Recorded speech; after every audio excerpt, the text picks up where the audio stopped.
और शेख हसीना के तख्ता पलट के बाद किस्मत से मिली बांग्लादेश चीफ की गद्दी को बरकरार रखने की जी तोड़ कोशिश में जुटे हैं मोहम्मद यूनुस।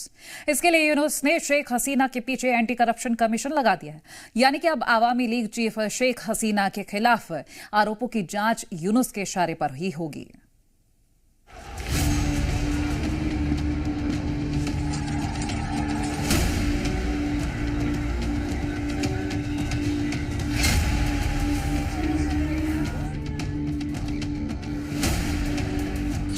शेख हसीना से यूनुस का चुन चुन कर बदला।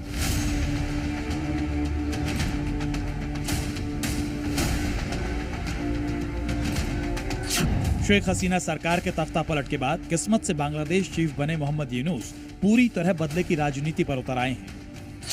एंटी करप्शन कमीशन बहाना, शेख हसीना निशाना।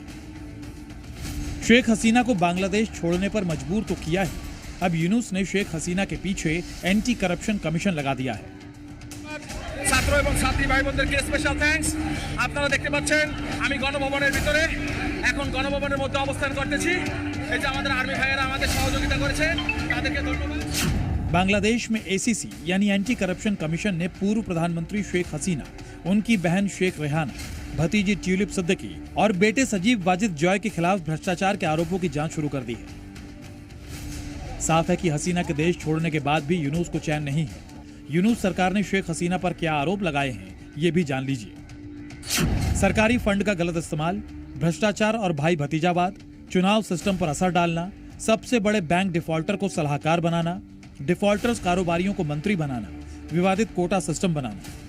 बांग्लादेश की अंतरिम सरकार है, वो शेख हसीना की पार्टी अवामी लीग को भी टारगेट कर रही है, उनके प्रति भी पक्षपातपूर्ण रवैया अपना रही है। बांग्लादेश की अंतरिम सरकार के अनेक मंत्रियों के द्वारा अवामी लीग को फासिस्ट पार्टी करार दिया गया है और जाहिर है कि ये जो रवैया अंतरिम सरकार अपना रही है वो पक्षपातपूर्ण रवैया है।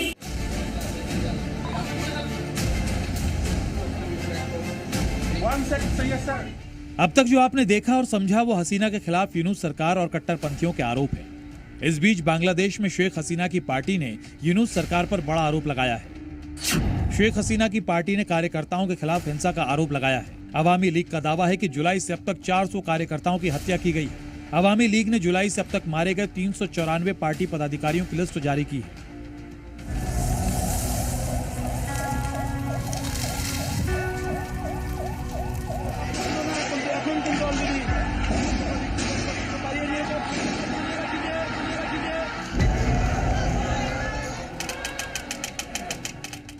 पांच अगस्त के बाद जब शेख हसीना की अवामी लीग सरकार गिर गई थी, उसके बाद पार्टी के नेताओं, कार्यकर्ताओं और उनके परिवारों को पूरे बांग्लादेश में ऑर्गेनाइज तरीके से निशाना बनाया गया। खबरों के मुताबिक ज्यादातर मामलों में अवामी सदस्यों को मौत की घाट उतार दिया गया। असल में ये एक ट्रेडमार्क तरीका है जिससे जमाते इस्लामी ने पूरे बांग्लादेश में विपक्ष पर हमले के लिए अपनाया है। ब्यूरो रिपोर्ट, जी मीडिया।